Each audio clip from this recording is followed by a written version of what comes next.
इस ढंग की व्यवस्था की जाएगी और ऐन वक्त पर 10 आदमी आपके सामने हाजिर किए जाएंगे। उनके नाम, उनके पिताजी के नाम, उनकी उम्र और फ़ोन नंबर साहब बताइए। और बाजू के ही रूम में जहां ये कंडक्ट किया जाएगा पत्रकार भवन में, उसके बाजू के ही रूम में हम 10 चीज़ें रखेंगे जिसका बाकायदा वीडियो रिकॉर्डिंग होगा और वो भी आप अपनी दिव्य शक्ति से जानिए और बताइए।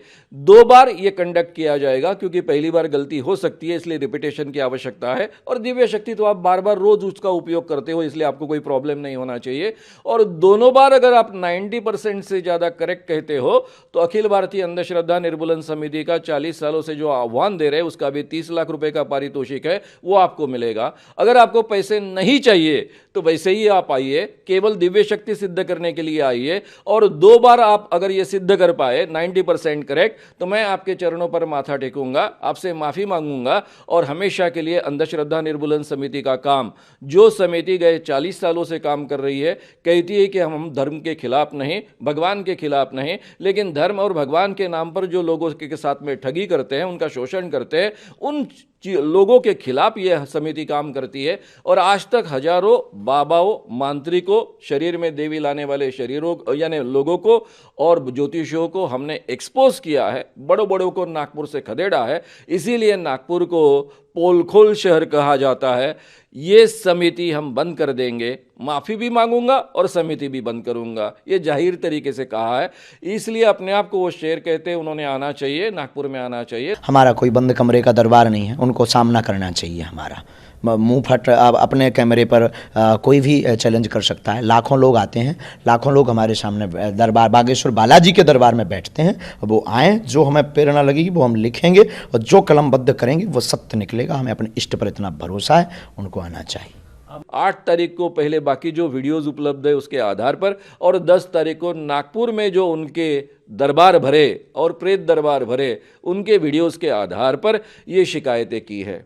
तो नागपुर पुलिस ने सीधे सीधे इसके लिए उनको बुक करना चाहिए, एफआईआर दाखिल करना चाहिए और आगे की कार्रवाई करनी चाहिए। छवि हमारी खराब की है। हमारे बागेश्वर धाम के पागल लगे हुए हैं। नागपुर में ही हमारा बागेश्वर धाम से समंडल लगा हुआ है और जो आए दिन उनका मुंह तोड़ जवाब दे रहा है। और भारत का प्रत्येक सनातनी व्यक्ति भी अब जवाब दे रहा है और उन सबको बाइकआउट किया जाएगा जो जो सनातन धर्म के खिलाफ बोलेगा। उन्हें दरबार में आना चाहिए, किराया खर्चा हमसे ले लें, हम गीला करके भेजेंगे उन्हें वापस। रामकथा के विरोध में तो हमारा कोई कहना नहीं, हमको अधिकार भी नहीं है कहने का, ना कानून के तहत कोई अधिकार है। तो इसलिए जब तक नागपुर में दिव्य दरबार नहीं भरेगा तब तक ये एक्शन कैसे होगी। हमारे ऊपर जो इष्ट कृपा है, जो गुरु कृपा है, हम उस बल के आधार पर जो है दलाक करके ललकार करके बोलते हैं कि हमारे सनातन धर्म में क्या ताकत है। किसी मौलवी और पादरी में ये क्षमता नहीं है। जो छोटी छोटी ट्रिक दिखा करके ये पादरी और ये मौलवी जो सनातन धर्म से दूसरे धर्म में ले जाते हैं, उनके सामने बागेश्वर बालाजी बहुत बड़ा तमाचा है और उनके मुंह पर हम तमाचा मारते रहेंगे। और दूध का दूध पानी का पानी हो जाए, चैलेंज की बात क्या। सीधे दरबार में आ जाओ, आके बैठो और अनुभव करो।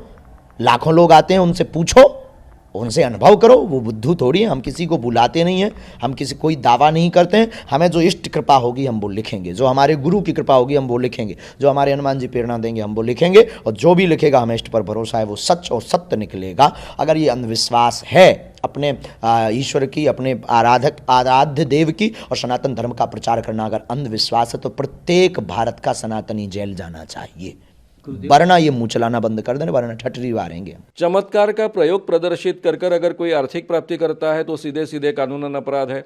और महाराज जी दावा करते हैं कि वो अपने भक्तों का नाम अपने आप जानते हैं, उनके पिताजी का नाम जानते हैं, साथ में केवल इतना ही नहीं तो उसके साथ में उनकी उम्र वो बता सकते हैं और उनके मोबाइल नंबर बता सकते हैं।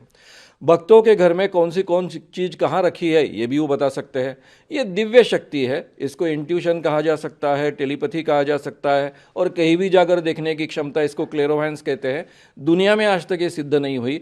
तो ये चमत्कार है, ये चमत्कार वो कर कर बताने का दावा करते हैं। उनके वीडियोज़ में सब जगह उपलब्ध है और प्रचार प्रसार कानून अपराध है। तो इसके आधार पर उनको सीधे सीधे ये कानून की धारा लागू होती है। ये कानून की धारा जो होती है वो 3(2) ऐसा कहा जाता है, 3 नंबर का 2 सेकंड पार्ट इसको कहा जाता है। साथ में यानी धीरेन्द्र महाराज जी दावा करते हैं, उनके भक्तों के सामने कहते हैं कि तुमको जादू टोना किया, टोटका किया, किसी ने किया, रानी नाम के व्यक्ति ने किया। इस कानून के तहत किसी ने अगर जादू टोना किया, टोटका किया, भूत लगाया ऐसा कहा तो वो कानूनन अपराध है। इसलिए 6वां भी शेड्यूल में का हिस्सा ये लागू होता है। फिर महाराज कहते हैं कि तुम्हें किसी ने खिलाया इसलिए तुम्हारे शरीर में इस ढंग की तकलीफें हो रही है, या फिर किसी ने टोटका किया इसलिए इस ढंग की तकलीफें हो रही है। 8वें में ये बात कही गई है कि अगर कोई कहता है कि किसी अतीन्द्रिय शक्ति के कोप के कारण इस ढंग से शारीरिक बीमारियां हुई है तो उसके लिए भी कानूनन अपराध तय हुआ हुआ है। इसलिए ये तीनों की तीनों शेड्यूल में की 2 नंबर की, 6 नंबर की और 8 नंबर की धाराएं एक्चुअली उनको लागू होती है जादू टोना विरोधी कानून के तहत। आज उन्होंने मुंह चलाया, आप सब चले आए, और हर बार साधु संतों, कभी पादरियों पर क्यों नहीं इन्होंने टारगेट किया, कभी मौलवियों पर क्यों नहीं टारगेट किया, इनके मज़ारों में क्यों नहीं गए? क्या इनका दादा परदादा चला गया था बहुत जल्दी?